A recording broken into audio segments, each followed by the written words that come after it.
Hello guys, this is your friend and we are back with a new fanfic. Which is What If Naruto x Mikoto Uchiha x Konan, Part 1. And if you enjoy this fanfic then please press the like button and subscribe to my channel for more fanfic like this. And now let's start the fanfic. He felt drained, physically, spiritually, just everything actually. He felt the rush, being thrown somewhere at high speeds. Feeling the pulses of pain shoot up his body. The stinging and burning sensations appeared across multiple points on him. He knew he came to a stop. The seemingly simple task of opening his eyes to inspect his surroundings was a monumental objective. Naruto's eyes fluttered open, like timid agonizingly slow opening of doors. It was then when he realized that he was soaked to the bone. Rain had been pouring down on him. The obvious thing was that he had been laying down in the mud for hours, unless it was raining hell. Drained was what he felt. He lifted his head to inspect his body, but that act was too tiresome to attempt any more than a few seconds. He was content with simply staring at the bright gray sky, a few rays of golden light escaping through.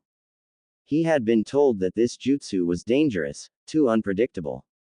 An attempt might mean his life.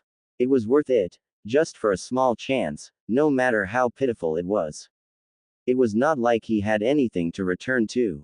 Killer B took that chance too. He must be in a similar state somewhere nearby. He felt only capable of simple non-demanding movements. Flinches of toes and fingers or brief second movement from his legs or arms.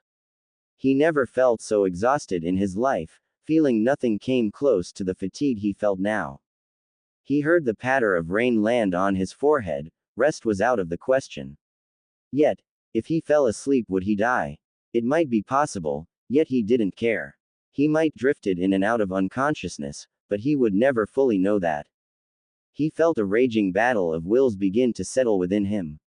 To merely lie still and accept oblivion. Or fight with nearly every last ounce of his strength. One of them seemed such a wonderful prospect. He continued to entertain the idea. All this thinking made him tired than ever. He was in a dream-like state, debating whether anything else was real.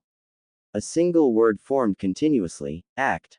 Act. Kurama. Kurama. The only sound was the thunderous roars in the simmering skies above.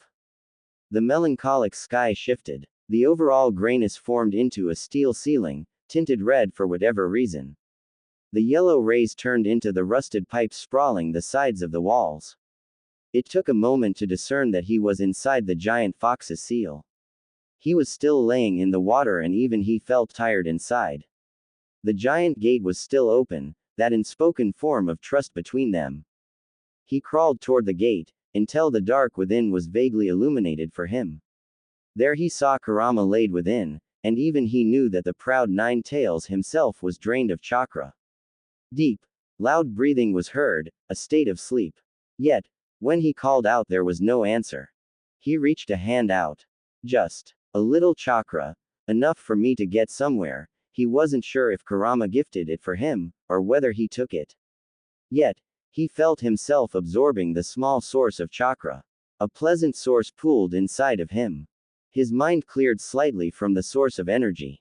He was cold, shivering from all the time spent in the gravel and rain. The sky seemed darker than before, his surroundings only partially lit. He was near a wall of rock, and observed a small crawl space where he might recover for the time being. He needed chakra, and weakly reflected upon absorbing natural energy. He decided against it however, feeling that the pitiful amount of chakra he had would be overwhelmed from the more powerful unstable source.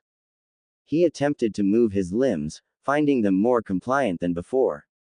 He was missing no limbs nor did he feel any different than before, other than the general heaviness. He could only ponder about the mystery about why he felt so empty. He should have regained some chakra by now, perhaps Kurama being out had something to do with it. Even his Uzumaki genes should have helped, if his mother seemed so certain of it. He tried to stand, but that was an impossibility. Come on, you've faced harder stuff before. He couldn't however, and knew it was precious waste of his energy. Crawling however, was something in the realm of possibility. He committed to a slow crawl towards a safe heaven, to get dry and recover. one hand placed after the another, his feet and knees digging into crackling gravel. He was unconcerned about how much time had passed when he reached the small crawl space. Hardly large enough to cover him and the backpack he had. The small hole in the wall was dry, however. He tiredly discarded his soaked clothes and opened his pack to find numerous supplies for different situations. He pulled out a thermal blanket, along with a special coated stick to light a fire that would last for hours and provide some little heat. He forced himself to snack on some food he had brought, even that made him tired. When he finished, he devoted himself to rest. Sometimes, he would awake in pitch black, where nothing could be seen, an all-consuming darkness. Only, the sounds of falling rain made him at ease, reassuring him that he hadn't passed on. There would be light out at times, and he would continue to eat whatever food he found to regain his strength. He wasn't certain if hours passed, or whether it was days. The only thing he could discern was that he slept a lot. Each time he awoke, he still felt that perpetual exhaustion. Much like the rain, which gave no indication of stopping. It might have stopped at some points in his sleep only to resume, it didn't help his passage of time. Every time he awoke, he found himself less delirious. It became apparent that he was alone, he saw no sight of his fellow companion. Damn, where are you, Octopops? Then, finally, Kurama stirred from his slumber. Naruto. Finding himself in the familiar walls once again. One of his last remaining companions, a giant nine-tailed fox. Hey, you're awake, Naruto tiredly reflected. He was sitting down within the seal staring at Kurama. It gave a massive yawn, baring its fangs as it did so. How long? It stretched its limbs out, but still stayed in the same position. He didn't know how to answer that. If I know, I've been waking and passing out, it could have been days or hours. Kurama looked perplexed, his deep imposing voice bellowing in the air. You've got hardly any chakra, the same could be said of myself. How much do you think? It might have been 2 days, at the very least, he replied. If it's been that long we should have been back to full power. Hearing the damaged pride in his voice was almost funny if it didn't affect him too. I know. It's like, I don't know, my chakra recovery had been disrupted. But we're still getting some of it back, more slowly maybe. I was so exhausted I probably would have died if I didn't take some of your chakra to get inside here. He was quiet then, and Kurama seemed to know a question he was dying to ask. There was a silence before it roared loudly. It better have worked. I hope so too. His mind was bothered, however. If it truly had been a few days since he arrived, he still felt the chakra exhaustion. It was like overworking himself to the state of just plainly passing out. The difference was that he still felt it days after, when normally a day of rest was enough. You said it would painless, it wasn't that at all. I said dying would have been painless, Kurama spoke again. The jutsu required colossal amounts of chakra, we also heavily distorted time and space. Those are some possible factors with some consequences. It could have taken some of your vitality and with the space and time disrupted our chakra regeneration. Theories obviously. What's expected with lower vitality is shortened age expectancy and stamina. Oh, well that sucks. What else was he supposed to respond with? There was nothing said for a long while as he processed this information. The more he thought about his predicament just made it feel funny. He chuckled once, in relief, and many other mixtures of emotion. It evolved into a full-blown laughter. A deep throaty, almost maniacal kind of laugh. It continued until his chest hurt and it got difficult to breathe. He started to pant until Kurama broke the silence. I think it might have up your mind too, kid. No, hey, I'm fine. Just glad. He looked over to the rain following chaotically to the earth. He sighed sorrowfully. Flashes of those days before echoed in his mind. He had placed a self-imposed mission on himself, now he had to make certain that he would complete it. Even after that, there's nothing that will stop me, if it's true then I'll just adapt to it. You know what, Kurama, thank you, there's nothing I can do to appreciate what you helped accomplish. Kurama just looked at him, his ear twitching. Shut up, idiot. He still heard the gratitude and welcome in his voice. Kurama also detested the genjutsu-placed world. It sat wrong with the both of them. The plan was to stop Obito when he revealed himself when he broke Kurama out when he was born. The day began to darken, signaling the end of day. "We'll go when it get brighter out." He didn't get a response, but it didn't matter. He had to find a specific date first before any more rest could be made. How much time he had left to wait? He opened his eyes to find that daylight had broke out. He had promised himself, so he had no choice but to force himself to get up.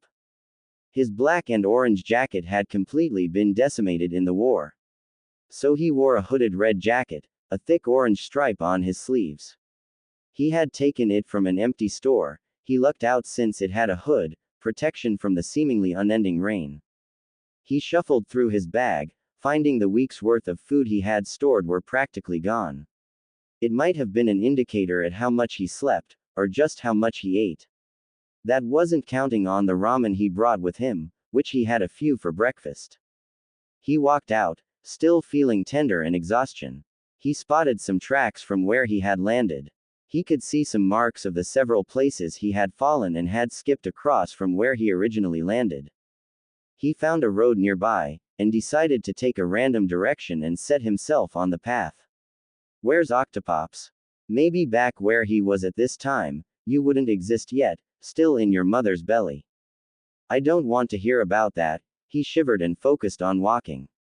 "We'll have to meet up with him eventually somehow." The longer the time passed by, he noticed, the more he grew anxious.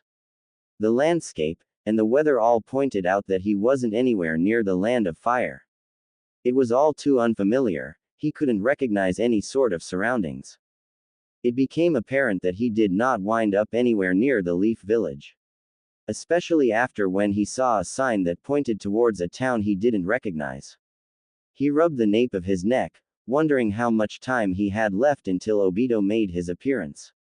He pressed on towards the site of the town, to find any indication on his whereabouts. He once again heard the rumbling of the thunder overhead, which oddly, didn't really sound like thunder at all. He focused on the sound, the unnatural length and randomness of it. His anxiety strengthened, realizing that it was distant explosions sounding beyond. His pace quickened, slow steps into a jog. The faster he got to the town and figured out where he was, the better. His eyesight caught a scuffle being exchanged in the center of the road. A smaller figure with a more larger one. He sprinted as fast as he can towards the two. The rain gliding past him. "No, it's mine." Hearing the cries of a girl.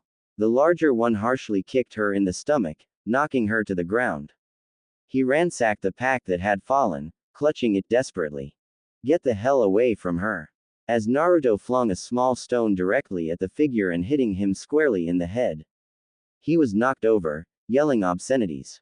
He picked himself back up, clutching his skull as he stared at the direction the stone was thrown. Naruto placed himself into a stance in preparation for a fight. Suddenly, the guy cowered and ran for his life, discarding the pack in his haste. He took a deep breath, feeling almost slightly worn out from the running and sprinting. A fight with another shinobi would likely tire him out. Confident that the person wasn't going to return, he walked past the whimpering girl to pick up the pack. He found nothing of interest in the pack, some empty wrappers and an half-full water bottle. He closed it and returned to the girl and dropped it in front of her. She wore a large dark blue hood that hid her face. "Are you all right?" he asked softly. She made no attempt to speak and only the rain was left to fill the void. "Why yes," so quietly he almost didn't catch it. "Good. I got your bag back." He kneeled down and shook it in front of her to prove his point. She made no attempt to grab it, and continued to sit in the mud. He rubbed the nape of his neck, wondering what he should do. The right thing was to ensure her safety before he continued on his way. If there was something that mostly cheered him up, it was ramen. It had been a while since he had eaten, and the girl might know the specific date. There was still a large distance from the town, so it would certainly shorten the time. "Hey, do you want to give some hot ramen?" He pulled up 2 cups of ramen, extending one so that she could see it. Having chosen not to reveal herself. "That always makes my day." Might just be me though. He had heard a gasp, and a flash of her blue hair appeared briefly. She reached out to grab it, only to hesitate. Are you sure? Hearing the anticipation and fear in her voice made him frown. Of course. Why wouldn't I? He asked incredulously still. Ramen was to be eaten with some hot water. Come on, let's get out of the rain and eat this. He inspected his surroundings and found the nearest tree large enough to shield them from the rain. It was close enough to the road. She was still staying in the same spot as he made a small fire to boil the water. Her gaze looking to where he was. Aren't ya coming? He asked. She picked up her bag and made her way. He heated up a metal canteen bottle he carried to boil it. All his gear was made for camping out, to hide away until the time was right. He also had some ryo to replenish them. Up until October 10th. She sat across from him as they waited for the water to boil. Another strained silence filled between the duo. What's your name? Mine's Naruto. Konan, she replied. He knew that name, Nagato's comrade. It was a coincidence he guessed. She didn't seem to be much of a talker either, so he asked another question. So where are your parents? They're gone, she replied somberly. I'm alone, she added silently, before he got the chance to ask another question. She's an orphan like you. Kurama stated. He started to feel this uneasy looming feeling settle over him. The things he saw and hints that didn't occur in his own time. Stealing from kids. Random explosions. Orphans. What is this? The water finally finished and he shakily filled their ramen cups. He was hesitant to ask his next question. Seems like war to me. Hearing the snarky reply from Kurama. Which wasn't very appreciated. War? He questioned aloud, more to Kurama than to Konan, who nodded her head in response. Another, longer, strained silence. Do you know the date? He asked, fearfully. She heard her mumble it, and he chose not to believe it. Yet everything pointed to the contrary. It was only confirmed when Konan pulled her hood back, revealing her facial features. He'd recognized her anywhere. Her features were less pronounced, less mature than her older counterpart. There was no mistaking that they were both the same. Her clear amber eyes along with the short blue hair. Are you okay? She asked. His stomach dropped, his breathing began to go ragged, quick and fast. His vision began to blur, darkening. He felt his own despair and panic. All chaotically swimming around in his head far too fast for him to handle. He mumbled an answer, one he wasn't exactly sure of. He knew this feeling, one that had happened to him before. Naruto, you need to calm down, hearing Kurama shouting loudly. He barely registered it. They had traveled way too far. Years before he was supposed to be born, it wasn't even close. Panic continued to grip him. It was like his final act of failure. You moron, we can still accomplish everything we set out to do. His words helped slightly, yet the nonsensible thoughts continued to race through his brain. He attempted to fight it, taking deep breaths to combat it. We can still do it, we can. He repeated like a mantra. ... His heart still beat feverishly, he was exhausted once again. Sleep was what he desired the most right now. Now that your pitiful human emotions calm down, you should follow that girl. The one with Rinnegan will eventually show up. We will change things eventually if we do. He couldn't particularly think clearly, so he was thankful for Kurama's guidance. Okay, I got it. Like everything will never happen right. Time had certainly passed, that's for sure. Whether or not he cared was up in the air. He had laid down on the grass, merely listening to whatever sounds that were being made. Like the smooth applause of thunder, the droplets hitting the ground, or Konan snacking on her second cup of ramen. She ate heartedly, eating the noodles with gusto. He might have been happy about that if it wasn't obvious that she was starving. She looked rather content with stuffing her face with food. He faced the sky again, the occasional drop that landed on his face that the tree couldn't block. He had spoken at length with Kurama about various subjects. Because of the massive inaccuracy of the time-traveling technique, as well as the huge requirement of chakra, using it again would likely make their situation worse than it was. With the absence of Killer Bee and the current state of war, it was likely that the Eight Tails container wasn't anywhere near his village. So Konan, how old are you? He asked. 13. It was a bit surprising. Geez, were we that small when I was her age? He distinctly remembered being one of the shortest ones before he traveled with the perverted sage. Oh, well, I'm 17, well, very recently too. That's nice, you're practically grown up, huh? She asked. He looked over to her, eating the ramen she held. I guess, but you're older than your age, right? She looked down at her soup, ignoring his question. He was correct, however, even his fourth shinobi war made feel much older than he was. He was a participant, and some of the things he had witnessed would never leave his mind. He was a shinobi, however. From what little he had known, Konan and the others were just plain civilians. An orphan from the war. Do you want some juice and another cup of ramen? He asked, finally sitting up. She smiled slightly. A bit weird. The Konan he knew was significantly more serious, filled with even more loss and hardships. He could never have pictured her smiling. He brought out the ramen and the last juice box for Konan, heating up more water for his favorite food. It's been so long since I ate this much juice too, I could never get this. She commented rather happily. It was almost a shock to him. Nagato had described their conditions. All the death, the orphans, the lack of food.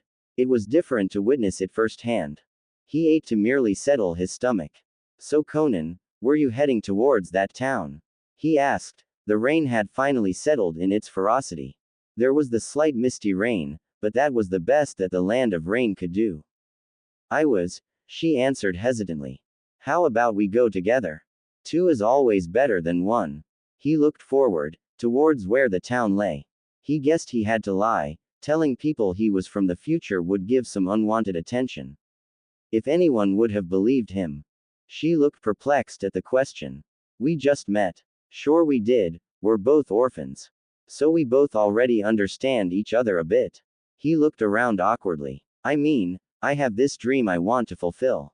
It took a big back step, and I have a small idea on where to start. You see, I want the world to live in peace. I'll do whatever in my power to accomplish that ideal, but I really can't do it alone. So I'll need comrades, people I can trust and help me. You want to create peace. No fighting. She had an odd look in her face. Definitely, I'm no moron. Hopefully, he ignored Kurama's remark. Doing things on my own will be impossible. Why are you asking me? She asked. Well, to start, I have this good feeling about you. I think you'd be a really skilled kunoichi, not much of a feeling if he knew about it. He had heard of her skill by some who had seen her. She was also a part of the Akatsuki. So Konan, would you like to learn how to become a kunoichi, to fight and defend yourself? To join me in trying bring peace and understanding to this world? I'm thankful for what you did, really. I have nothing against you, it's just I'd much rather not trust every person I meet. Even though I just did accept your food. She looked like she was ashamed of herself.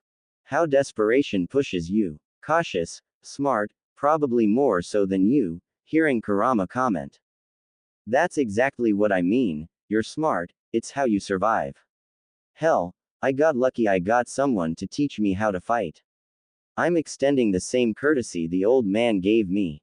You want to teach me how to fight? She asked. Yeah, even if you don't want to help me find cooperation between everyone, that's okay too. You can go whenever you like. She was in deep thought. I know it's very silly to ask, but can you promise me that you'll stop all this fighting?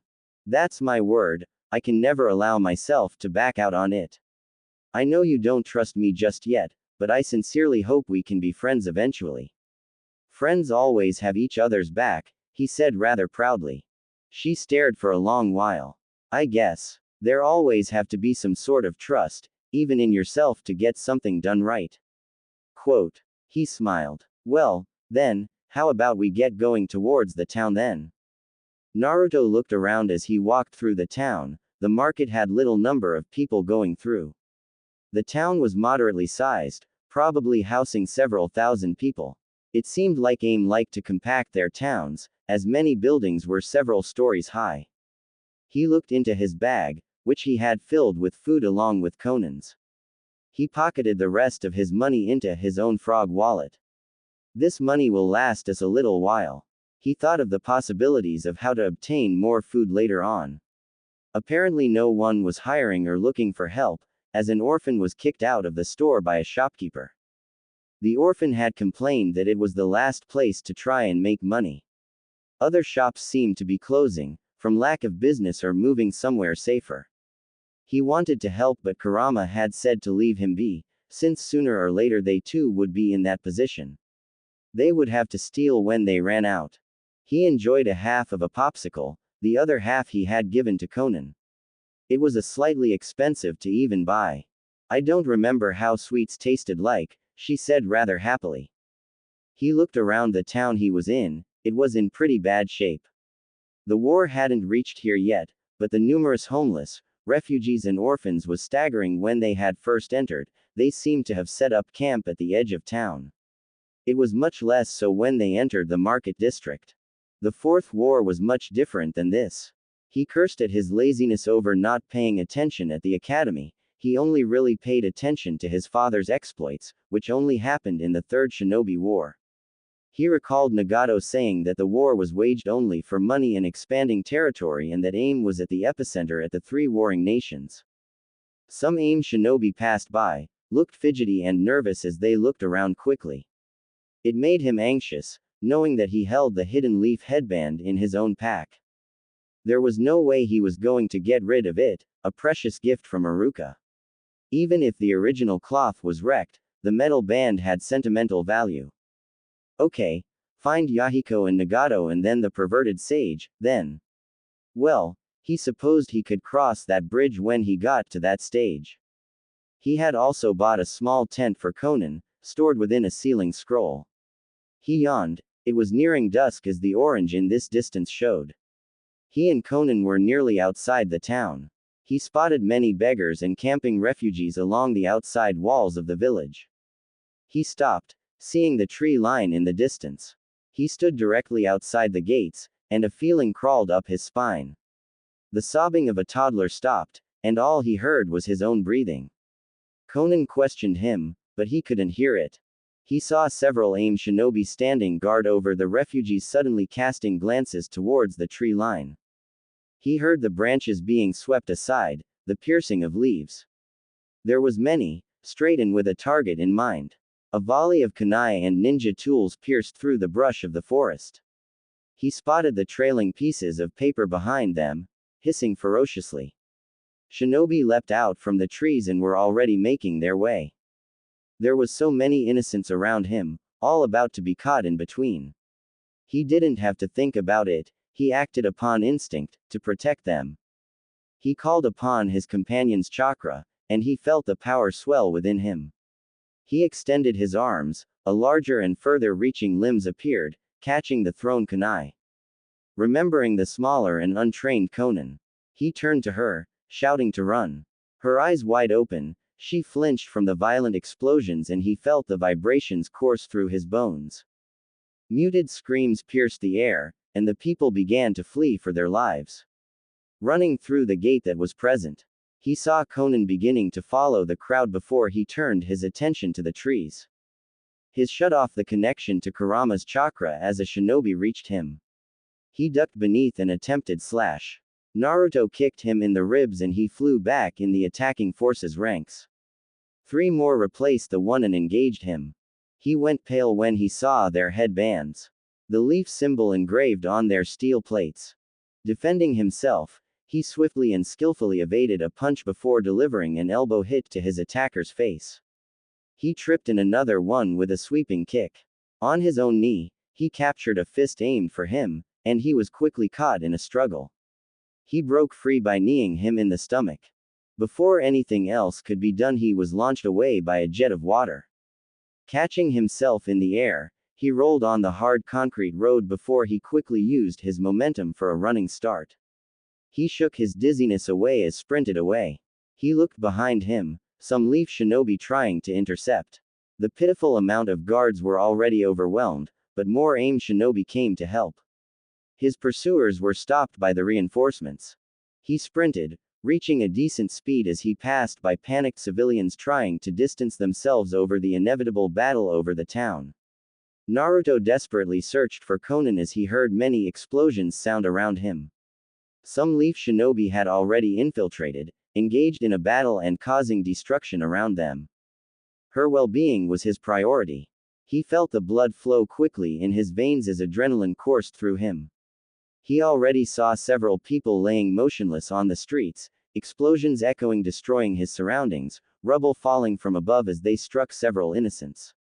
He saw the leaping forms of shinobi jumping over the roofs of buildings. The wail of an alarm blasted through speakers hung around the streets, adding to the chaos. He shielded his face as an explosion sent debris firing across the street.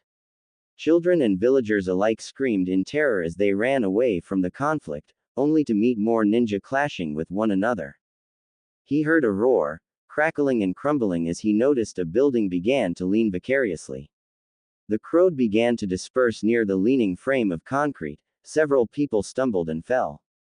The building shadowing over them as it tumbled. He raced ahead, creating shadow clones to rescue them. He hastily grabbed one of the people that fell. He held on to an old man as he barely escaped the mighty crash. It caused a tempest of dust and he could barely see as he raced out of it. Naruto set the old man on his feet and felt the memories of his shadow clones enter. The others were safe and he didn't bother waiting for the thanks from the elderly man before trying once more to look for Konan.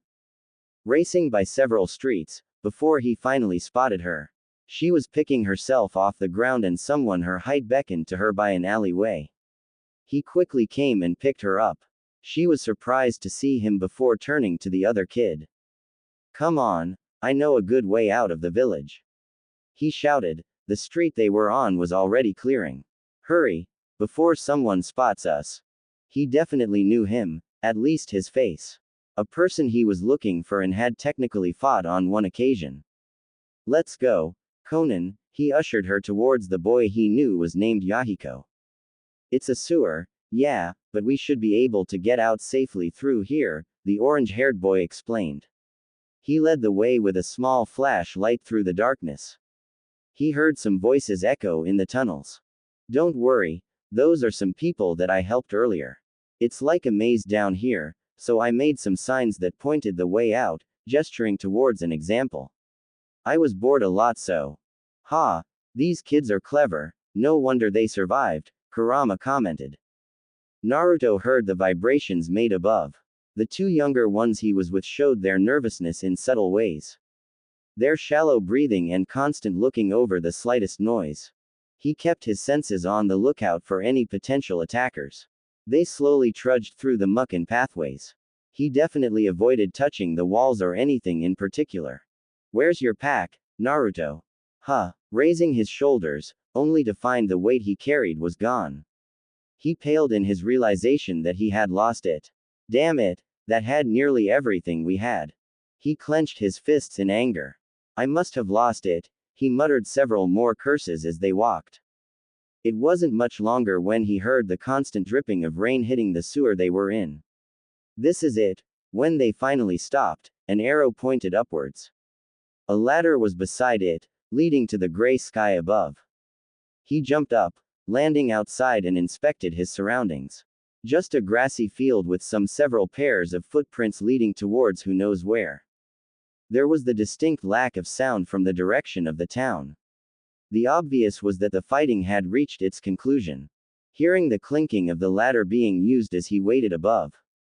He helped Konan from out of the tube, along with Yahiko himself. "Thanks," he said, still clutching his hands. He smiled and shook his hand in greeting. "Name's Yahiko." He was shorter, around Konan's age, wearing a large gray overcoat to protect him from the elements. He had a backpack that he carried. "Naruto," he replied, shaking his hand too. "Let's get the hell away from here before we do anything else right." He nodded, and Yahiko led the way to the nearest road. Naruto roused himself from sleep. He looked over the sleeping forms of both Yahiko and Konan. It was weird being in the presence some of the upcoming founders of the Akatsuki. Another founder still out in AIM somewhere. Didn't think I would meet the two of them in the same day. Now if only I had my pack. There was no fire, as they wanted to keep a low profile. They hadn't talked much since they left the sewer. Shock, fear and exhaustion had run its course through the two kids. He rested for a bit, but intended on waking after. He crawled out from the cave he was in, stretching his muscles when he did. He thought back on what happened in the village. It was relatively peaceful before absolute chaos broke through. It was horrible, the numerous innocent bystanders that were struck down. He recalled the moments when Neji was killed right before his eyes, along with other shinobi killed by the wood-style attack from the Ten Tails. It was an entirely different experience to see the deaths of powerless civilians against ninja. They were harmless. He looked over to his fellow orphans that lay asleep. This is what they grew up in, the middle of war. It unsettled him to see his fellow village shinobi take the lives of innocents. Either mistakenly or intentionally. He took a deep breath. It was probably premature to think that something was wrong with his chakra. Hoping that it would at least normalize in a couple of days. If only he knew how long since he arrived in this time. Right now he focused on returning to retrieve his bag. Valuables and other things he needed to help with the time ahead.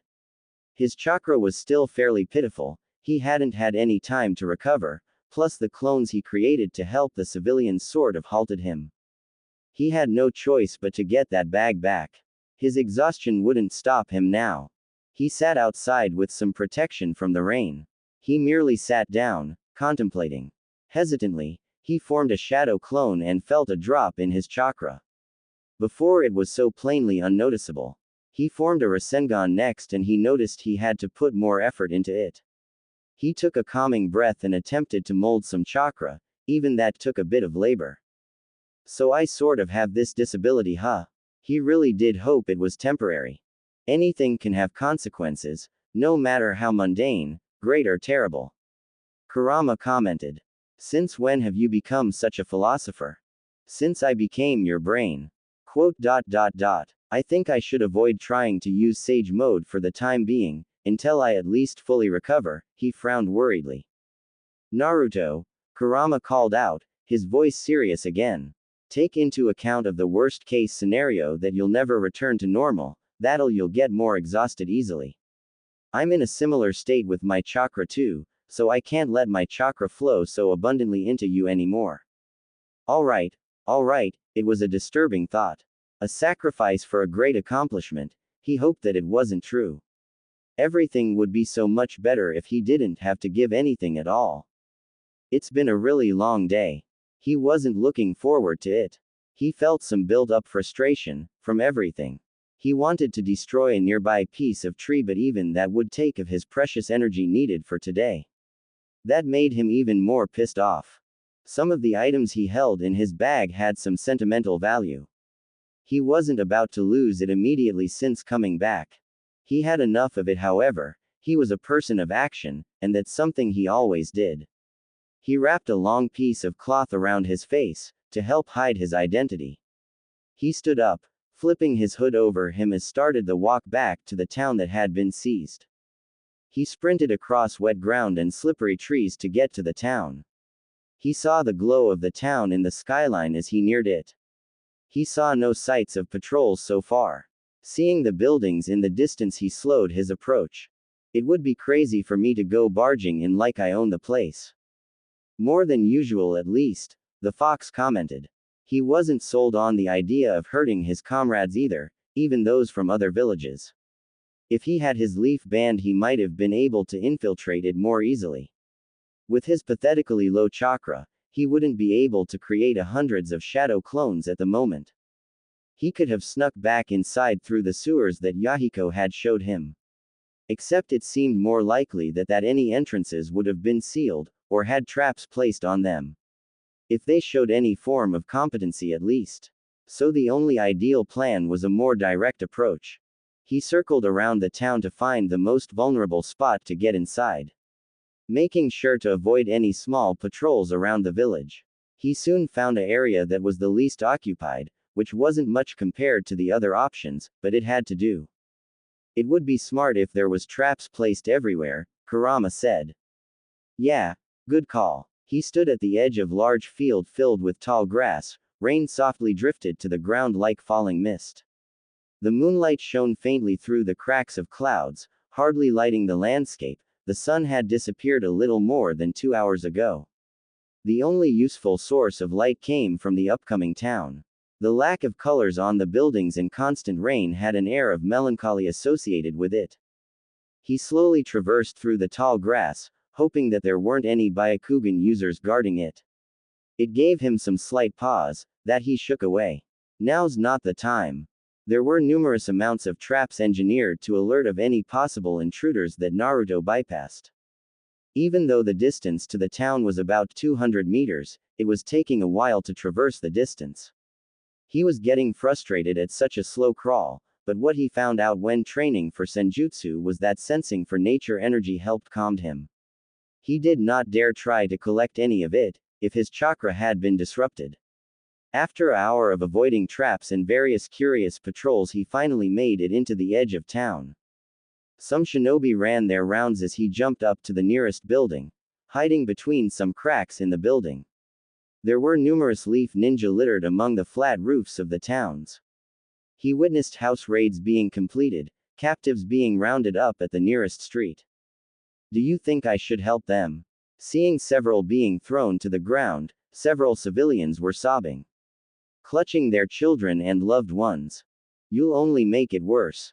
How so? Will you be able to care for them, protect them at all times, or to let them fend for themselves? Even if you decide to rescue them, will they even be able to outrun the shinobi? Alright, geez, just a yes or no would have been okay. Still, it was perspective that he hadn't really thought of. It made him ponder as he continued towards where he had originally lost his bag. Some people had remarked about him being able to get people to follow him, to start believing in him because of who he was. He desired to be Hokage, yet, he needed to think more. To start thinking of the consequences of his actions. It's going to be some hard work. Numerous Konoha shinobi were patrolling the streets, some no doubt celebrating their victory as he heard some excited yelling, others were on top rooftops, keeping a lazy watch on the streets. He also hadn't been caught yet. There doesn't seem be any Hyugas. He finally reached the entrance where he had lost his bag. It was a fairly busy street, shinobi entering, lugging around bags. He kept to the shadows, but noticed plenty of shinobi had the raven hair with coal eyes. They really reminded him of Sasuke, especially how they carried themselves. A confident and proud pace. Uchiha are not an impossibility, Kurama stated. He recalled Obito telling him of the fate of the Uchiha. There, curse, was a whole lot of crock of shit, definitely. Anything that had to do with fate, destiny, or anything that was predetermined didn't sit well with him at all. If there was something that he could change for the better, it was to help them avoid being slaughtered for trying to revolt against the village. It's not like they've done it yet. He frowned. He made certain to keep out of their line of sight as he searched from above. Sadly, he found no trace of it, either taken or under one of the several piles of rubble. Maybe they've taken it somewhere. Noticed my headband inside. They must have a lost and found tent or something. A populated area might hold one. He closely followed a group, until they reached a large encampment. An area devoid of any buildings. He recalled the area as a farmer's market where he had stopped to buy some food. There were plenty of tents. He estimated that it at least housed 200 shinobi. That's a lot of people I don't want to hurt. Too badly at least. The grounds were busy, a mess of people setting up their own tents and walking around.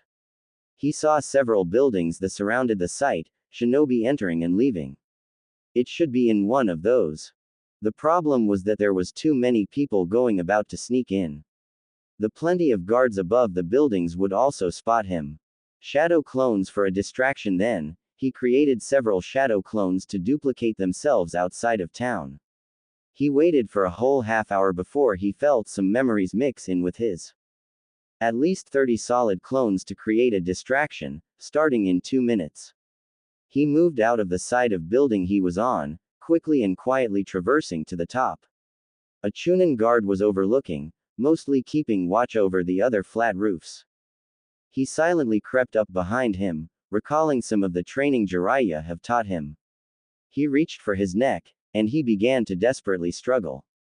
The Chunin tried to shout for help, but only strained gasps escaped. It was only a few moments later when he went limp. He should be out for a few minutes. He checked his breathing, finding it stable. He formed more shadow clones to take out several more lookouts nearby, so that he could get in fast and quietly. Finding himself trying to breathe normally, that took plenty out of him.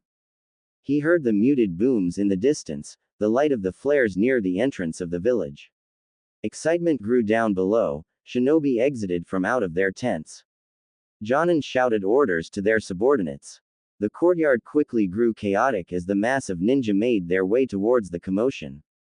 Smaller squads quickly dispersed towards different walls. He rightly assumed that defenses weren't too weak in case the attack was a distraction. He landed gracefully on the hard concrete and rapidly made his way towards the mess of buildings. He entered one building, finding a mess of items sprawled over tables and bags lined up under them. Halt! An voice called out from behind before he took another step.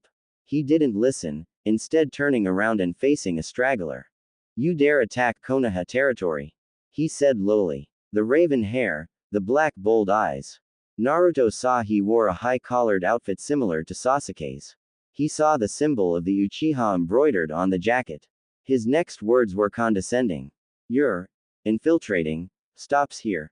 An Uchiha, right? Think you need your Sharingan to stop me? Naruto questioned. It'll take less than 10 seconds, he responded, confidently. In Naruto's point of view, he could only blink dumbly at him. Thanks, he saw his clone sneak from behind and engage him. He lay on the floor unconscious a moment later. Wonder if they are all like that bastard Sasuke. As he stared at the drooling mess that the Uchiha was. He was too easy though, Naruto commented. He wondered if all Uchihas were like that. Sasuke could at least back his claims. Yup. Was he really talking to himself? He created more shadow clones to help him search, along with the other buildings nearby. By then he felt winded from today's exertion. He turned the place upside down to find his bag. Every second crawled. Any moment they would realize his ruse and he would have to fight his way out. In his present state, even that would be difficult. Memories poured into him, his clones not finding any sign of his pack. Even after a more thorough second search. Ah, shit, he screamed in frustration. He needed more supplies for Konan, himself and Yahiko. He quickly scrounged up more supplies as quickly as possible. Feeling all his clones dissipate when he finished. It was too late to find his stuff. At least he had Sasuke's headband in his tool bag, as well as his father's kunai and a copy of Jiraiya's book. Plenty, but Iruka's headband was also important to him. He sprinted out the door and climbed up to the top of the building before rushing across the rooftops. Most of the rooftops were empty, most likely gone to support the walls in the outer area of town. The gentle fall of mist transformed into large heavy droplets. As he was closing in on the exit, he saw another form suddenly pop up on the opposite side of the roof. He stopped with a skid, sighing in annoyance. She was small, slender and lithe. He faced a kunoichi. She wore a Chunin flak jacket and Konoha Hita-8 in its rightful place, black pants that fit snugly and a katana that hung behind her waist. She was fair-skinned and had medium-length wet black hair that was tied into a high ponytail that reached her neck. She had long bangs that were on the side of her face, and partially covered the Hita-8 and just above her onyx eyes and nose. Seeing her wet heart-shaped face, and determined black eyes. You're not going anywhere. Her voice revealing her confidence. A voice that Naruto found lovely. This isn't the place to think about girls. Luckily the heat in his cheeks was hidden by the cloth he wore. His opinion of her went up a margin when saw the swirl of the Sharingan in her eyes. At least she's not underestimating me. Perhaps not all Uchihas were ever so arrogant. as she silently pulled out her katana from the scabbard. Mikoto Uchiha was returning from a scouting run from beyond the fields. She ignored the banter from her team. Rain kept pouring down from the sky, she just wanted to get some sleep. As an Uchiha, she was very prideful of her clan. An exception was that preferred not to boast about it because being best friends with a loud and brash redhead had stopped her from that. Something about sticks up Uchihas, and many other crude insults. She wondered once again about how she got to be best friends with her. She already knew the reason, of course. When her mother had died, Kushina's energy and upbeat attitude had really helped her out of her depression. She was always taught by being an Uchiha that wielded the Sharingan would grant her superiority over others, and that the clan should come first and the village second. She felt somewhat conflicted in her ideals. Kushina and her boyfriend Minato believed in the village came first for them. But they don't belong to clans. It may have had more effect on her if they were. She was proud to not have the arrogance that the vast amount of the Uchiha clan had, something that Kushina was responsible for. It did not mean she wasn't confident. I wonder if she's doing well. She was stationed in the land of rivers, along with Minato to fight Suna Ninja. I hope she's doing okay. They stepped into town after some light convincing and passwords being exchanged. She was thankful their run had come to a close, only for it to be broken by the sound of an alarm and flares lighting up across from town. That's from the east entrance. Her Jonin captain claimed. Uchiha, inform HQ of the status of the northern sector. Okay, she replied, before they all jumped towards the commotion being caused. Already a counter-attack. She quickly traversed a nearby building to the top. She was probably more skilled than the other two Chunin she was with, but she wasn't very well liked by him. Nonetheless, she had a command to follow, and the faster she completed it, the faster she could help defend. She couldn't but muse whether his distaste for her stemmed from her eyes or from the general attitude from her clan. The rain seemed to have picked up the pace, making her damp hair even more soaked than the gentle mist-like rain. She disregarded it and continued on her way, eager to meet any resistance from the possible attack. She moved past the center buildings, taking a slight detour to avoid wasting time on the larger buildings. She saw movement up to her left. He's heading away from the attack, and isn't wearing the standard attire. She moved to intercept him, moving faster than him. Stopping in front of him on a wide but small roof, he quickly joined her soon after. She scrutinized him, and quickly reasoned that he was infiltrating or had hid in the town since he wore nothing identifying of Konoha shinobi. It was almost uplifting to see some color in a gloomy setting of gray and drab colors. He wore a red jacket with thick orange stripes on either side of his arm along with orange pants that didn't mix well with the gray texture of building. Seemingly fond of the color orange if its frequency was of any indication. She saw the blonde hair that hung over his serious and annoyed cerulean eyes. Immediately, an image of Minato conjured up in her mind. She wiped her thoughts away and was prepared to kill him, activating her bloodline limit. She couldn't see any outward reaction. Because of her clan's infamy, most shinobi were generally intimidated. This guy, she felt uneasy from his lack of reaction. Not even a flinch. Her eyes caught no subtle movement, like he was made of stone. She saw the muscles under her eyes raise. Is he smiling? She held her ground, trying air her confidence. His eyes showed eagerness but no form of hostility. Annoyance was still present, that only angered her. No games, huh? At least you're not like the other one I ran into. Oh, don't worry, that guy is completely fine, no one's in danger as far as I know. She attempted to cast a genjutsu, it worked. Only for it to fail immediately. What? How did he catch it so quickly and with no hand signs? She could obviously see the amusement in his eyes. Genjutsu won't work on me, sadly. They hadn't moved an inch but Mikoto could feel her palms getting clammy. He completely believes in himself. His body language was one thing, but his fiery eyes were another. He held no doubts in himself and held an aura of clear confidence. Mikoto could believe that he had the skills to back him up. She took a deep breath to calm herself. I guess genjutsu is out of the question. His eyes watched her closely, scrutinizing every movement. I'd like to hang out some more, but you know, I'm a bit tired from today. Like, I don't think you can understand it. Plus the whole lot of angry shinobi in a few short minutes, he said lightly. It was clear that he was waiting for her to act first, so she would gladly humor him. I'm an Uchiha, she said to him. Although more to herself to help calm her nerves. We're one of the elites of the Hidden Leaf, raising her katana at him. Everything has a weakness. Sending chakra to her feet, she quickly crossed the distance between them. She brought her sword in downward diagonal slash, which he quick blocked with his kunai he held with his left hand. Undeterred, Mikoto kept pressure on her blade and used her flexibility to try and land a left kick to his head, which he quickly blocked with his right forearm. She quickly retreated only to dive back in to deliver more strikes. Her Sharingan captured his precise and experienced movements. She heard the clings of metal scrapping against metal as he redirected or blocked her strikes.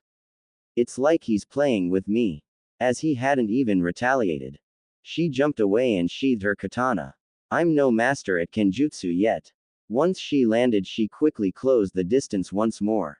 She threw punches which would only get deflected, but she noticed she had the advantage as she put him in a defensive state. Except she could not land any solid hits, even with the help of her Sharingan. He started to retaliate, throwing hard punches that she blocked. She was sure that it would leave bruises in the morning. Taking inspiration for Kushina in their spars, she threw a left hook, which he blocked with his left hand. She was able to get a firm hold on his wrist. She punched with her right fist, and predicting his movements with her Sharingan, watched as he went to block her fist while she went for a kick to his ribs. She put his force and her kick landed, although the only reaction was a grunt as he reacted with a kick of his own. She retreated before he could land it. I won't be able to win with taijutsu either. His attacks were punishing. Whenever she blocked an attack, it made her numb. In their brief scuffle, she was only able to land one solid hit, and it didn't even seem to have winded him at all. He could have done the same to me. Why didn't he grab me? Grabbing a few shuriken in her pouch, she threw it at him. She jumped back and still in mid-air she completed a few hand signs. She inhaled only to exhale her clan's signature jutsu. A violent fireball that covered the expanse of the roof. With the small distance, the large fireball quickly approached him. There's no way for him to escape. The bright flame would no doubt alert anyone nearby.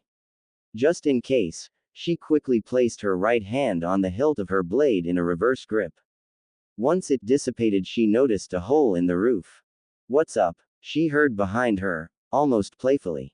She had already twirled around, quick drawing her sword to slice him. She heard a loud slap. Even with a quick draw, he held her blade between his palms, despite how much force she attempted to put through it. It didn't budge. He heaved a weighty sigh.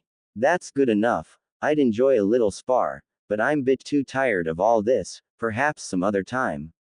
He said, not one that conveyed a condescending tone. Even she struggled to end his life, or to wound him. It was then some of her fellow shinobi came. First, a blinding light flashed before her eyes quickly adjusted. Her eyes captured the massive fireball heading towards them. Far too large and too quickly for her to escape. She continued to keep pressure on her blade, making sure that he wouldn't be able to move. He peered behind, those moments far likely shorter for him. He was unworried, his expression changing into something more serious. He seemed to erupt in a wildfire, yet her eyes captured the chakra that formed around him. One hand released her katana, and she felt the strong tug on her sword, unbalancing her and causing her to lose her grip and managing to take it from her. His other hand raised up as if to catch. She was flabbergasted when a giant transparent hand appeared and caught the giant fireball, crushing it out from existence. Her eyes caught the numerous phoenix flower balls supporting the attack. Mikoto's recorded the knowledge of a technique he used. The hand signs, smoke appeared beside him and the fire that surrounded him disappeared. The clone appeared and jumped up into the air in a flourish, performing a flip while deflecting the shuriken infused with the fireballs. The clone was solid, but didn't try to engage any longer and raced through them. The real one disengaged, descending down into streets below, losing sight of him. Down there! She shouted. Two listened and gave chase while the other two chased the clone before she could protest. Was he messing with me? The only response was of the patter of the rain and the sound of orders being shouted. Naruto. Konan poked him in the shoulder. He was laid sideways, covered in his red jacket in what appeared to be a warm sleep. Laid about in front of him was an imposing sword. Another bag of food was also laid nearby, one that he hadn't possessed previously. She looked around, finding Yahiko enjoying some food that he had brought with him. He had offered to give some despite that he had little of it. They had woken up an hour ago, yet the eldest one of them was still asleep. Even the cracking thunder that shook the ground beneath them didn't cause him to stir. Naruto. She spoke again, poking him in the shoulder. She kept up in her persistence until he finally reacted to her actions. He mumbled incoherently, so another poke. Until he finally, tiredly, opened a single eye. It didn't focus on her until a moment later. Woo. His voice thick with sleep. You're finally awake. He frowned, not amused.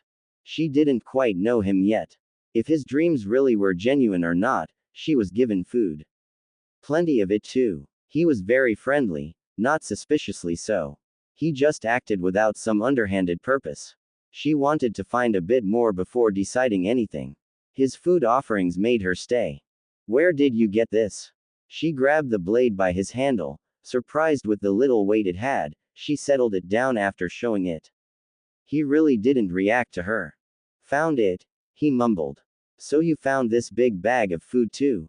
He closed his eyes once again and tried to nod off to sleep. She didn't believe it. Anything left on the side of the road was picked apart, either food or to sell. She shook the bag to accentuate her point. His eyes peered open again, tiredly, but his sleep began to slowly shake away. He sat up, wiping the tiredness from his eyes.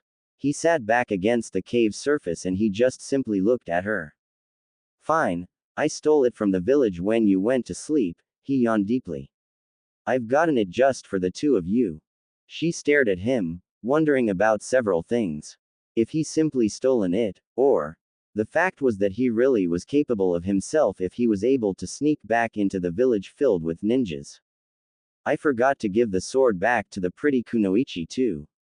Another yawn. Can you get me a rice ball? I'm going to head back to sleep, eat whatever you want, Yahiko too. She began to get excited at his proposal. She quickly dug into the bag to grab his request and hand it over to him. He mumbled a thanks and lied back down facing away from her. Other than yesterday, she couldn't recall the last time she had filled her stomach. It was very unusual, and the other day she had nearly puked that out. Hot water with steaming ramen made her mouth water. She dug in, making sure to grab some for Yahiko, who had gracefully given some of his own food he had scrounged up. She went over to the orange-haired boy, handing him some of the food she had. Have some, there's plenty more. Naruto's treat. She plopped down and began to eat once again. There was no hot food, but she wasn't complaining at all. Oh, thanks. He focused on eating, rather than talking. He pocketed some in his bag. She was debating whether to stay with Naruto. There was no doubt he was trained to fight, or to escape. He was easily surviving the war, from all the food and money he had with him. He also seemed rather sincere in his hopes, and he also pointed out that she was completely free to go as she pleased. She guessed she saw no harm in staying for a while. They finished eating in the time being, feeling stuff just felt so good. Some minutes of silence was spent trying to enjoy that fact. She caught the boy Yahiko sending some glances over to Naruto. Hearing the snoring echo within the cave. So, does he usually sleep in this long? Oh, I wouldn't know. He tilted his head. Really? How long have you two known each other? Well, actually, I only met him yesterday. He also fed me too. And just now too? He asked, which she nodded. Well, I want to thank him personally. It looks like he worked hard on it. To prove his point, the eldest of them gave a loud snore before settling in more peaceful state. It was true, he looked rather exhausted. He never really woke up when they spoke some time before. He was obviously still tired from the night before of. Whatever he did. Was the sword a fashion of his prize? What exactly did he do? Would he share what he did? He seemed very vulnerable now. She recalled that he had said he was sick in a manner of speaking. Perhaps this was it. They talked a bit more, waiting for the blonde to awake from his slumber. She sat down, peering out from the small cave they were in. The misty rain ran less and less until finally, it stopped. Several clouds broke apart and bright rays of sun pierced through the veil. It was always so nice when it stopped raining. She felt the warmth of the sun, and wondered how long it would last. As if sensing the rain had halted, she heard Naruto stirring behind her. He sat up, slowly waking himself as he sighed every now and then. Until he finally asked, "What's the time?" "Noon," she answered, checking the watch she carried. 12 hours. Wow. He yawned greatly, wiping his eyes and reached his bag to grab a few things to eat. He finally then noticed the other boy they were with. They looked so similarly alike, it was uncanny. Both with spiky hair, the soft blue eyes, even some of their facial features were a bit alike. "Hey, you two look like you're related." They both looked astonished at her comparison. Before Yahiko finally spoke, "Hey, I want to thank you for giving some of your food." Naruto looked oddly at him, like he was trying to remember him or something. "No problem. Anything else?" Now that he had mentioned it, it was a little odd to stick around for just a thank you. "So you know how to fight, huh? You said you snuck into the town before." Naruto continued eating, looking satisfied. "Sure did. How did you do that, by the way?" she asked, seeing as they were on the subject. "They weren't expecting me being alone, or so soon. They were setting up camp, one guess." He finished eating, taking out some clothes and a shirt from the bag. He started wiping the blade with the material before ripping the shirt and wrapping it around the sharp steel. Yahiko looked intently focused. He didn't seem to be paying any attention as to what the blonde was doing. "What are you?" she began to ask. "Me. I'm just making sure there's no water on it. I want to make sure it doesn't fall apart before I return it. If I ever do, that is. Besides, I'm not the kind to use something like this. You want to return it?" That didn't make much sense. Then she remembered his peace talks. Following that, she could assume that he hadn't killed anyone to obtain what he had returned with. "I hope I get to," as he wrapped the sword with linen. There was a sort of unassuming air that he carried. She liked to think that she was good at finding lies. Konan cemented the idea that he really was a good person. "So you know how to fight, right?" Yahiko finally spoke, his expression displaying strong intent. He spoke again before Naruto got the chance to reply. "How did you learn?" Naruto stared blankly. His wrapping of the sword was finished now. He was merely content with laying back against the rock wall. "This old guy taught me, well, before he was murdered," he said rather emotionlessly. Yahiko's eyes gleamed with excitement. "Hey, I have pretty neat idea. Well, it involves you teaching us, but will you teach me too?" Then we can all watch out for one another and stuff. You know, be friends and all." She was surprised, undoubtedly.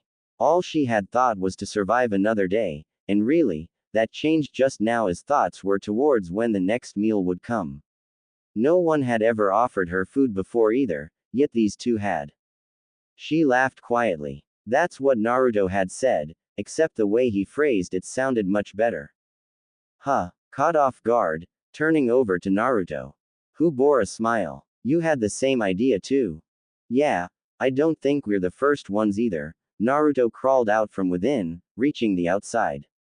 "That's a yes, Yahiko. I mean, I never taught anyone how to fight from the ground up, but I'll guess I'll try. If I can't, we'll certainly find someone who definitely can. It doesn't matter, we stick together, we'll do all right," Yahiko replied. They both looked to share the same ideals, which in Konan's eyes, was a good thing. She decided then that since Yahiko trusted him so quickly, she would do the same. "I want to join too." Naruto's eyes widened, and he smiled. "Great, we're one step closer." Mikoto lay in her sleep bag. a simple staying at the ceiling of her tent. The constant dripping that she heard above. It was a small, hardly large enough to support her and the supplies she brought. Nor was it tall enough to even sit in. She was plagued by the thoughts of last night's events. The guy she had fought with, who had held back and outpaced the likes of the son of the Uchiha chief. Still, Fugaku was a bit of for firing a fireball in her direction. He had replied that he hadn't seen her, that she was reluctant to believe. He gave a rather sincere apology that she accepted. She had a feeling that if she wasn't an Uchiha she wouldn't get an apology at all. She wished they would drop the succeed the mission at any cost mentality many Konoha shinobi adapted, which was one the Uchiha clan followed, along with the difference being, clan first. Destroying the enemy was the primary mission, to win the war. She was glad that Minato and Kushina followed the comrade first. Everyone was getting tired of this war, but no one knew when it would end. Someone named Shimura had apparently started this thing to spiral out of control. Mission success rate had gone up, with the added effect of more fatalities. Which was something she wasn't eager to join the list of that. Mostly, her thoughts were interrupted by the blue-eyed blonde she had fought. He was extremely capable if their bout was of any indication. He had replied that he was tired, and all the breathing he did showed that. He had leapt away and somehow knew that shuriken were within the small flames. He was familiar with the Uchiha. Her genjutsu was rendered useless. He had immediately located it and disrupted it far too quickly to be of use. He was also responsible for the panic that was caused, seeing as he outwitted the son of the chief with the aid of shadow clones. Who was that guy? She asked herself. She shivered at what she was told this morning. No sign of infiltrators that were found, no POWs that had escaped, and none of the civilians that were left behind knew anything. The only hint was that he searched the building where they had assigned possible lost valuable items. The entire town had been on lockdown alert, no one leaving or entering until a possible cause was found. No one saw him enter and he had completely rendered a dozen of Chunin, and even some Jonin unconscious. All were stationed around the lost and found building. It sounded impossible that he had done it completely unnoticed. All were completely unharmed, save for a little bruising. He could have killed so many single-handedly. Me as well. He made this entire company look like fools. She heard the kicking at the flaps of her tent. Mikoto. What is it? Can I ask your help for something? Mikoto noisily climbed out of her tent. She stood up to see Akira, older but still fairly small, with the same height as her. She was fairly plain looking with short blonde hair that reached her shoulders. She wore a Chunin vest with dark blue pants. She was part of the squad she was assigned to. An acquaintance to Mikoto to say the least. What for? She asked. Help find my bag at that a lost items thingy or whatever, she explained. Mikoto was sorely tempted to turn her down. Except one of Kushina's last words were, find some damn friends, and Akira was only one of the only people who would approach her other than her fellow Uchiha. Mikoto knew many of the Uchiha clan, but she didn't want to associate with many of them because of their arrogance. Sure, lead the way. I need to find my blade anyway. She hoped that the blonde discarded her katana and didn't steal it. Thanks, she happily replied. They walked together towards a set of buildings. She really hoped that he hadn't stolen it. So did you hear that one guy knocked out our sentries yesterday?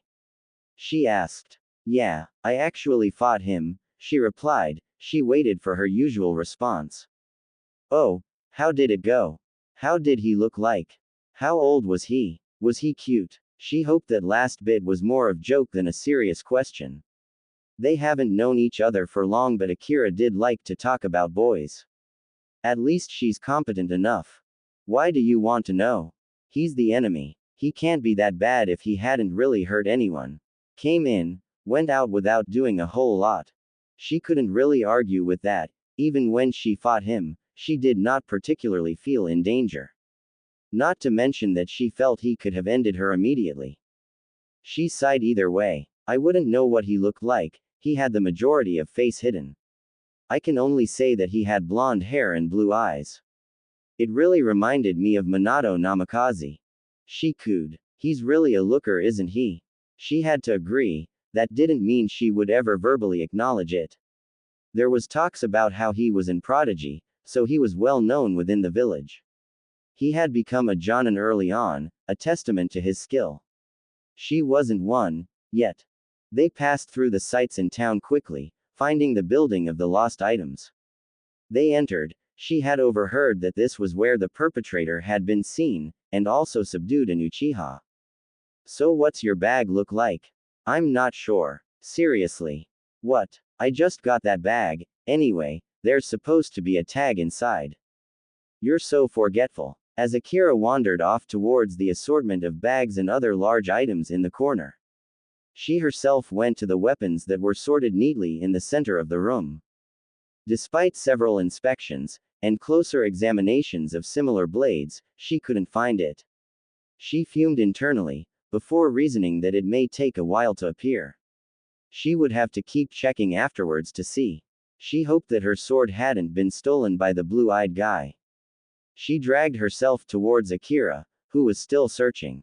Found what you're looking for? No, I didn't. Hopefully it turns up. So, she waited, wondering what she was going to ask as she opened up a pack and took a quick look inside. Setting it aside when it wasn't her friend's. Given thought about your future? Akira voiced. Your meaning? Meaning, I would like to have a family one day, she replied. Oh, I haven't really given it much thought.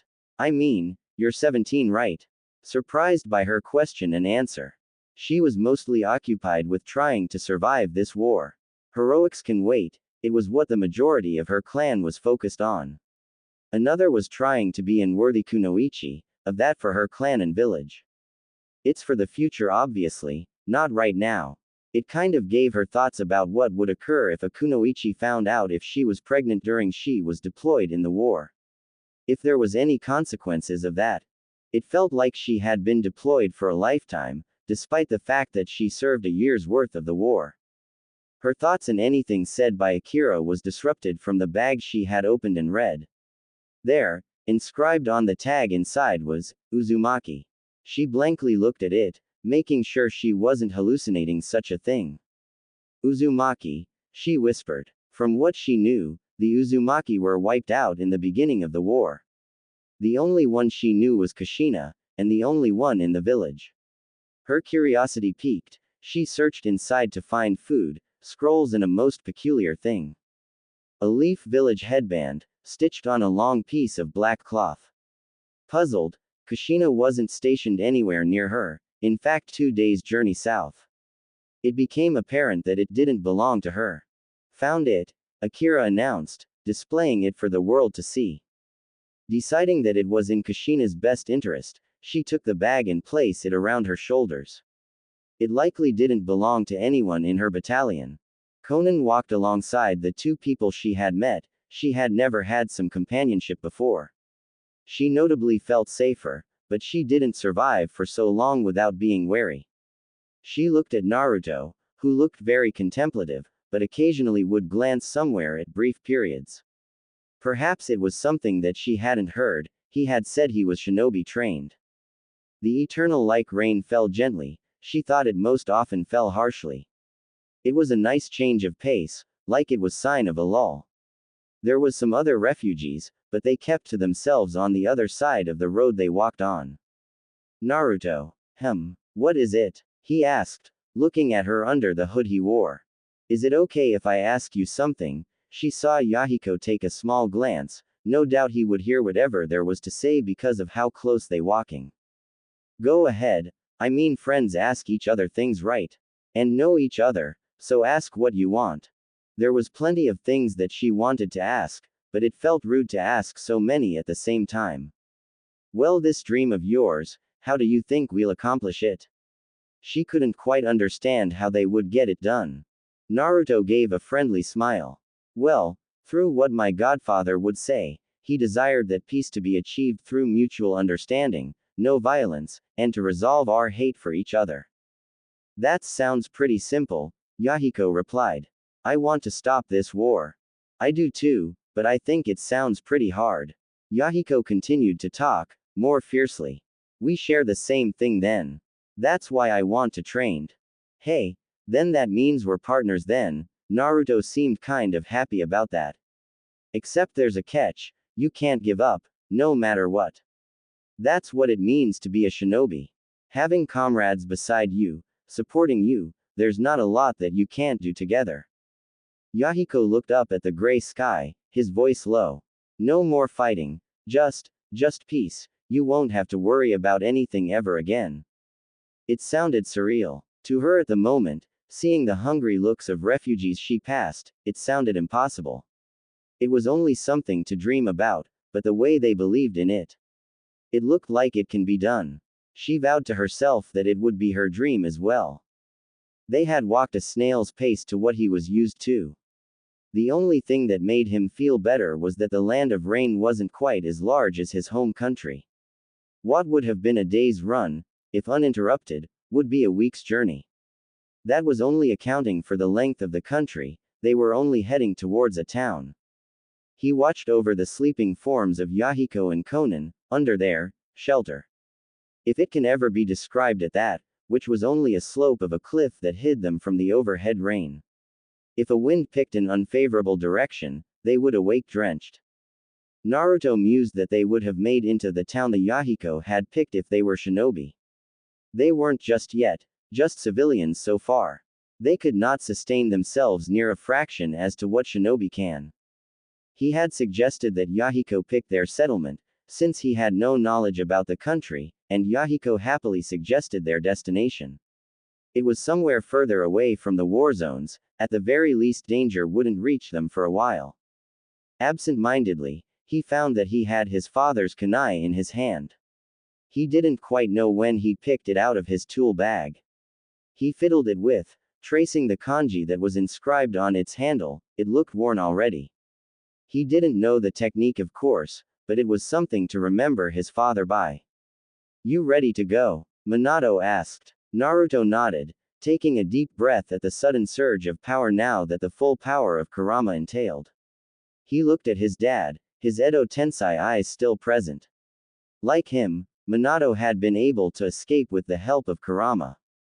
Yeah, Naruto sighed loudly. He looked at the blonde hair that hung just above his eyes. He picked up the bag at his feet. Kurama had said that they might end up a few months before he attacked. The side of effects of performing the jutsu was unknown, since immense chakra was needed. He didn't know if he would appear weeks or months away from the attack. Cheer up, Naruto. After all, you are my son, right? Naruto managed to smile. His failure still kept hungering over him. He couldn't save his friends. I won't fail this time, Naruto replied. That's more like it. Minato looked at his son. He closed his eyes and slightly smiled at him. Now, there's something I want to give you. Huh, here. He handed him one of his special kunai, its handle facing toward him. It's a bit heavy, and unconventional, but it's incredibly sturdy, built to last. Naruto slowly grasped the handle of the three-pronged kunai. Its grip was larger than ordinary kunai and it had a faint yellow color to it. Thanks, Dad. He had left soon after. Minato didn't belong to the world anymore. He desired to be with his wife, Naruto's own mother. He had left knowing the world would be good in Naruto's hands. He felt the sting in his throat but controlled it quickly. He twirled the kunai in his hand, feeling like it would last like his dad had said. He thought about the first fight he had with it, he slightly smiled at the spar. The Sharingan girl he fought atop a roof, although short it gave a peculiar feeling. Kinda nostalgic. It reminded him of the fight above the hospital roof with Sasuke. Although with much less arrogance than what Sasuke showed. He was glad there was at least some Uchiha who weren't total. Prompted by this, he remembered some of the moments of when he fought alongside Sasuke against Obito. He shook his thoughts away. I shouldn't be thinking about the past. I guess the future. No, that won't happen. Damn, it's confusing. He decided to just call it a night and pulled his hood over his head to sleep. Naruto's eyes flitted open. He could feel his heart hammering in his chest. He controlled his breathing. He sat up, hearing the patter of the rain and took in his surroundings. He sat on a small worn mattress for one. he looked to his right to see Yahiko and Konan sleeping on their own mattress.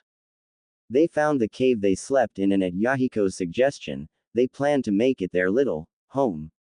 They had reached town a day ago and Naruto had used up most of the money buying supplies. He was questioned by Konan about how he had gotten the money, which Yahiko had replied for him that he had no doubt had gotten it by stealing. Now his precious Gamma-chan was nearly empty after buying the supplies. Fairly soon they would have to resort to stealing. He would gladly do it to protect and help them. He took a look at orange-haired boy. Naruto had found out that he was raised as a merchant son that traveled frequently, hence his knowledge of the landscape and towns. His father had been killed last year from a desperate individual who was starving. These wars are horrible. He stood up and walked over to the little package in the corner on the cave. He grabbed the package and pulled out a small portable stove. He installed the fuel and began to prepare some food for everyone else. Hey Konan, she didn't wear a coat anymore, now that they were inside and away from the rain. He found out that she wore a plain pale pink long-sleeve shirt with blue pants. What's that? It smells good. It's breakfast, he replied. It was very simple breakfast. Some eggs, cheese and some toast with some butter. Sure, it wasn't extravagant, but it was certainly better than what they had eat to get here. It was got food, something that was miles better than the cold canned soup they had, along with the wet bread and soggy rice balls. It certainly had gotten chilly in the morning. Konan yawned as she covered herself with her blanket and walked over to where he sat. A large flat rock was used as a table that Naruto had gotten from outside. It was still slightly wet from the rain. It was supported by other flat rocks so it reached his shin. It sat a meter away from the entrance in their small cave. From the entrance their supplies would be kept to the right, and they would sleep on the left side of the cave. So you know how to cook, Konan had said, when she had wordlessly got up and prepared for today. He didn't really do much but cook. Yup, he replied, careful as to not be too loud seeing as Yahiko was asleep. Could I have some? He saw a hungry look in her eyes as she eyed a plate of food on the rock table. He thought about it for a moment. Yahiko looked like he would still be out of it for a while. Sure, I'll join you, he flipped the egg as he grabbed his plate. He brought the stove to a lower heat so that he eat more comfortably. He brought out forks for them both and they each grabbed their own. He gave a thanks of food and he saw a quick stunned look on her face, but she quickly joined him. She looked like she was resisting trying to gobble up the food as quickly as she could. Hot food. I don't even remember I had them last, she said between mouthfuls. She ate more quickly than he was doing at the moment. Other than the ramen, he said, although that involved just hot water, a different kind of meal.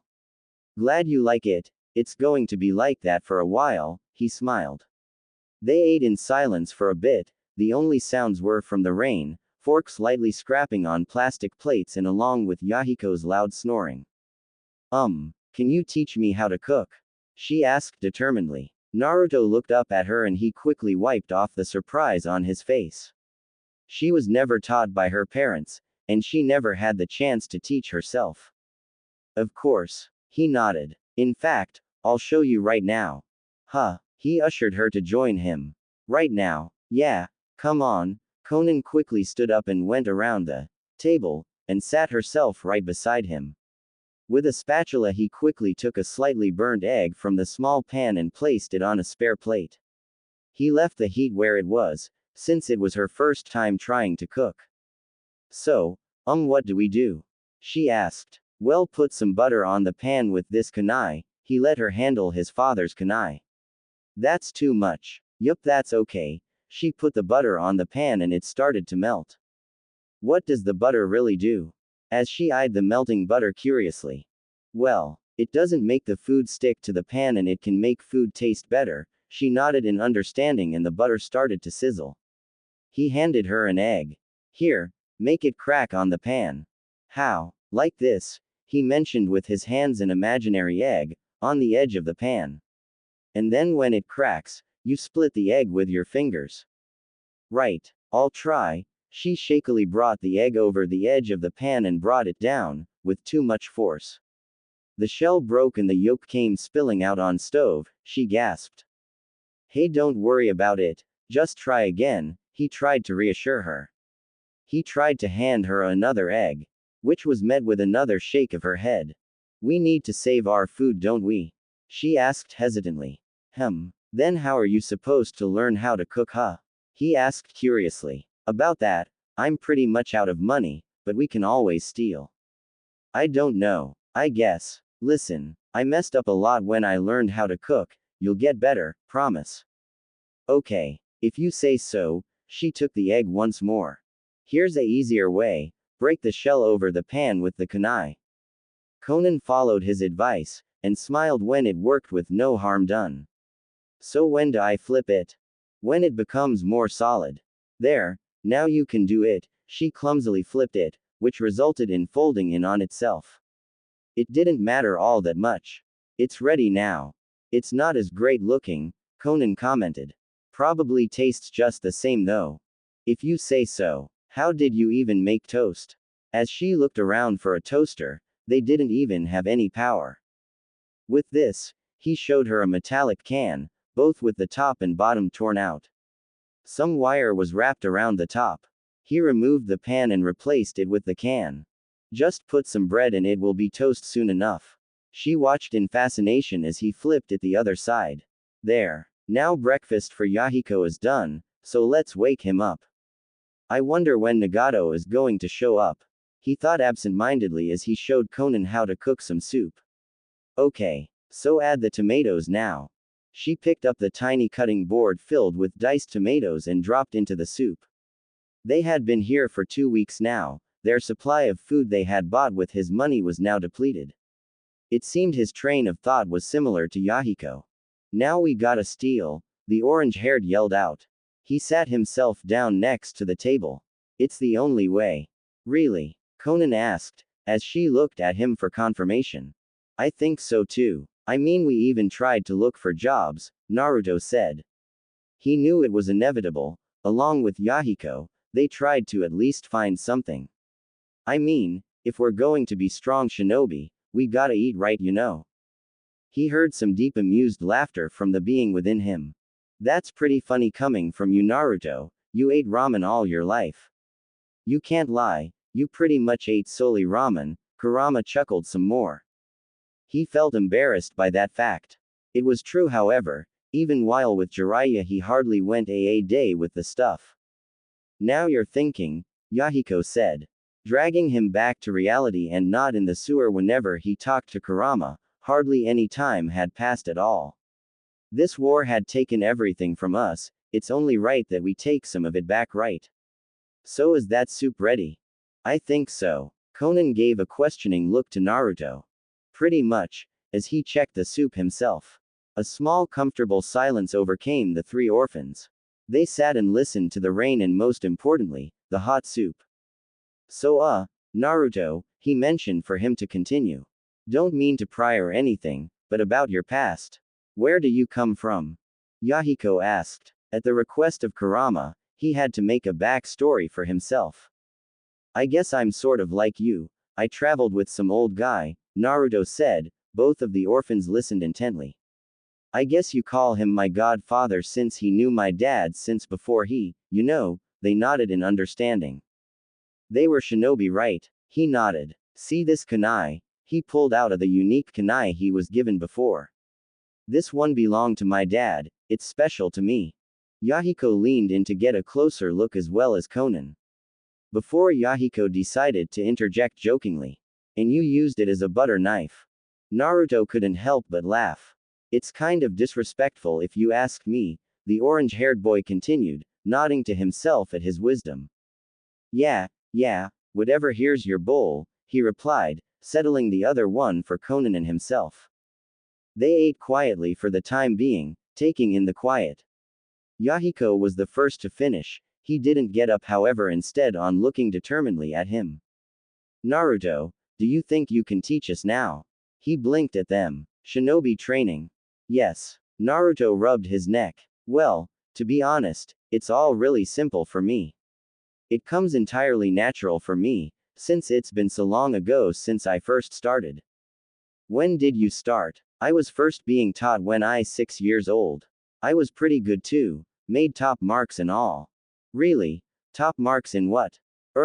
At least what my master said in comparison in his class, he said he was top student too. From what he told me, he said that there's a school to be taught the basics, how to mold your chakra and whatever.